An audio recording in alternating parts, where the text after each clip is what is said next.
दोस्तों, मैं रितेश कुमार उपाध्याय मेरे YouTube channel Ritesh LIC advisor में आपका हार्दिक स्वागत करता हूं। प्यारे साथियों, यदि आप जीवन बीमा की एजेंसी लेना चाहते हैं और आप यह जानना चाहते हैं कि ऐसी कौन सी जीवन बीमा कंपनी है जिसको ज्वाइन करने से आपको ज्यादा लाभ होगा, आपकी सिक्योरिटी ज्यादा होगी, तो फिर मैं आपसे यह कहूंगा कि आप इस पूरी वीडियो को जरूर ध्यान से देखिएगा। और साथ में एक बात और कहूंगा, अपने इस वीडियो में मैं जिन बातों का जिक्र आपके साथ करने जा रहा हूँ, आप उन मुद्दों पर ध्यान रखिएगा और ध्यान रखने के बाद तब फैसला कीजिएगा। रितेश बोल रहा है, आप सिर्फ इस चीज के कारण किसी कंपनी को न ज्वाइन करें, बल्कि जब आप किसी जीवन बीमा कंपनी की एजेंसी लेने जा रहे हैं तो उस एजेंसी को लेते समय आप हमारे इन मुद्दों को जरूर ध्यान रखिएगा। तो चलिए अब आपके विशेष समय को नष्ट न करते हुए सीधे हम चलते हैं अपने मूल विषय पर। दोस्तों, यदि आप जीवन बीमा की एजेंसी लेना चाहते हैं तो सबसे पहले मैं आपसे एक चीज कहना चाहता हूँ। एक पल के लिए आप यह सोच लीजिए कि आप एक ग्राहक हैं और आपके सामने एक अभिकर्ता आता है और वह LIC के किसी पॉलिसी के विषय में जिक्र करता है। एक दूसरा अभिकर्ता आता है जो कि किसी दूसरी जीवन बीमा कंपनी का अभिकर्ता है, वह भी अपने पॉलिसी की जिक्र करता है। और कुछ पल के लिए यह मान लीजिए कि आप जीवन बीमा की पॉलिसी लेने के लिए तैयार हैं। आप अपना पैसा निवेश करने के लिए कौन सा माध्यम चुनना ज्यादा पसंद करेंगे? अब दोस्तों, जो फील्ड का हमारा अनुभव है, मैं अपने अनुभव को आपके साथ शेयर कर रहा हूँ। अक्सर होता यह है कि जब हम फील्ड में किसी नए बीमे के विषय में बातचीत करने के लिए जाते हैं,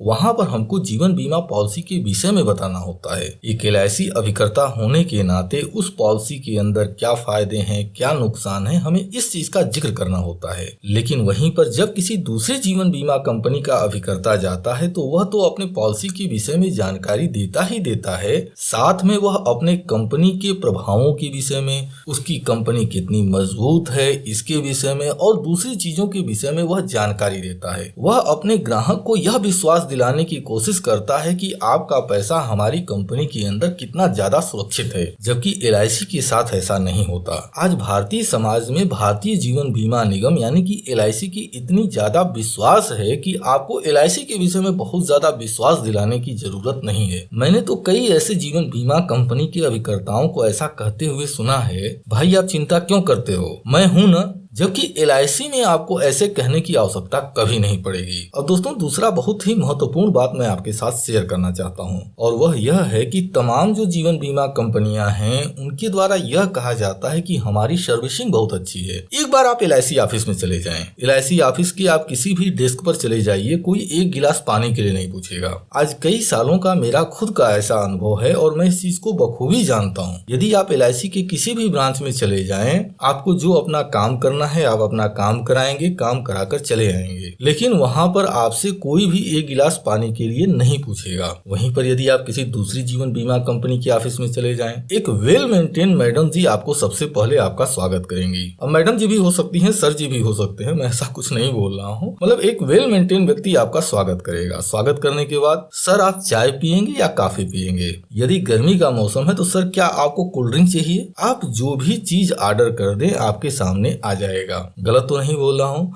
इंसान भी बहुत ज्यादा खुश हो जाता है कि अरे यार, प्राइवेट कंपनी में कितनी अच्छी व्यवस्था है, कौन जाएगा LIC में बीमा कराने के लिए। लेकिन दोस्त, एक चीज गौर से सोचिए, भारत की नंबर 1 कंपनी है LIC यानी कि भारतीय जीवन बीमा निगम। और भारत की ही क्या बात करूं, विश्व की जितनी भी बड़ी बीमा कंपनियां हैं उनमें LIC का अपना एक बहुत बड़ा स्थान है और वह कंपनी एक गिलास पानी के लिए नहीं पूछती है। और दूसरी जगह पर क्या है? दूसरी जगह पर यह है कि आप जाते हैं और जाने के बाद आपको कॉफी मिल गया, चाय मिल गया, या फिर हो सकता है कि कोल्ड ड्रिंक का ऑफर हो जाए। देखिए होता क्या है ना, LIC या किसी भी, LIC की बात नहीं कर रहा हूँ, किसी भी सरकारी कंपनी में आप चले जाएं, बैंक हो, पोस्ट ऑफिस हो, कहीं भी आप चले जाइए, वहां पर ऑफिस के जरिए अगर कोई 1 रुपए का भी अगर खर्च कर रहा है तो उस 1 रुपए का हिसाब उस व्यक्ति को देना पड़ता है। यही नहीं, यदि कहीं हिसाब किताब के अंदर 1 रुपए का अगर डिफरेंस आ जाता है, वह जो सरकारी संस्था है उस 1 पैसे का हिसाब निकालने के लिए 1 करोड़ रुपए खर्च कर सकती है, लेकिन उसको 1 रुपए का हिसाब चाहिए। यदि मैं अपने खुद के अनुभव कहूं तो मैं आपसे यह कह सकता हूं कि एक बार की बात है कि मैं ब्रांच में बैठा हुआ था, ब्रांच का नाम नहीं लूंगा, ब्रांच मैनेजर हमारे काफी अच्छे मित्र भी हैं, हम लोग बैठे हुए थे, वहां पर 2-4 लोग और आ गए। अब आने के बाद हम सभी कोई चाय पी रहा था। अब जब 2-4 लोग और आ गए तो आने के बाद चूंकि सभी कोई चाय पी रहा था और जो चाय देने वाला था वह भी वहीं पर खड़ा था, तो जाहिर सी बात है कि उनका जो चाय का जो खर्च है वह भी ब्रांच मैनेजर के द्वारा पे किया गया। अब उसके बाद जो एडिशनल खर्च था ब्रांच मैनेजर ने अपनी जेब से खर्च किया। आप इससे अनुमान लगा सकते हैं कि LIC कितनी छोटी छोटी चीजों पर ध्यान रखती है। अच्छा, एक चीज सोचिए, यह जो चाय, कॉफी या कोल्ड ड्रिंक का जो खर्च है, क्या वह कंपनी अपनी जेब से कर रही है? बिल्कुल नहीं कर रही है। यह जितने भी खर्च हैं, यह आप जो पॉलिसी खरीदते हैं उस पॉलिसी की जो प्रीमियम जमा कर रहे हैं उसके ऊपर आता है। आदमी यह सोचता है कि यहाँ सर्विस बहुत अच्छी मिल रही है, जबकि ऐसा बिल्कुल नहीं है। उस सर्विस के एवज में आपसे जो चार्ज लिए जा रहे हैं वह चार्ज कितने हैं, इसका अंदाजा आपको तब लगेगा जब आप उस पॉलिसी की मैच्योरिटी लेंगे। आपकी पॉलिसी आपने कर ली, 15 साल, 20 साल, 25 साल की पॉलिसी हो गई, उस पे जो मैच्योरिटी मिल रही है वह मैच्योरिटी कैसी मिलेगी, तब आपको अनुमान लगेगा कि आपके लिए LIC बेहतर थी या फिर वह जो कंपनी जहां पर आपने बीमा किया हुआ है। अब यदि आप जीवन बीमा के अभिकर्ता बनना चाहते हैं तो आपके लिए प्रायोरिटी क्या है? क्या आप इस तरह के लुभावने जो प्रभाव हैं इनके अंदर पढ़कर काम करना चाहते हैं, या आप अपने कस्टमर के बेनिफिट को ध्यान में रखकर काम करना चाहते हैं? फैसला आपको करना है। अब दोस्तों, मैं तीसरी बात करता हूं, और तीसरा भी बहुत महत्वपूर्ण बात मैं आपके साथ शेयर करना चाहता हूं। सपोज दैट आपने LIC में कोई एक पॉलिसी की हुई है। सपोज दैट वहां पर किसी एक व्यक्ति के किसी कमी की वजह से आपके सामने कोई समस्या पैदा हो जाती है। क्या आपके पास कोई रास्ता है? निश्चित रूप से LIC जैसी संस्थान में, और सिर्फ LIC की ही बात ना करूं, मैं बात करता हूं बैंकों की बात करूं या जितनी भी सरकारी संस्थाएं हैं, वहां पर किसी भी एक व्यक्ति की गलती हो या जानबूझकर वह अगर आपको परेशान करने के लिए अगर कोई कार्य कर रहा है, आप उसके ऊपर क्लेम कर सकते हैं। और सच मानिए, यदि वह क्लेम सही साबित हो जाता है, उस व्यक्ति की नौकरी तक जा सकती है। लेकिन क्या आप यही दावा किसी दूसरी जो जीवन बीमा कंपनियां हैं उनके रूप में कर सकते हैं? दोस्तों, सोचने का काम आपका है। यदि आप LIC के कमीशन की बात करें,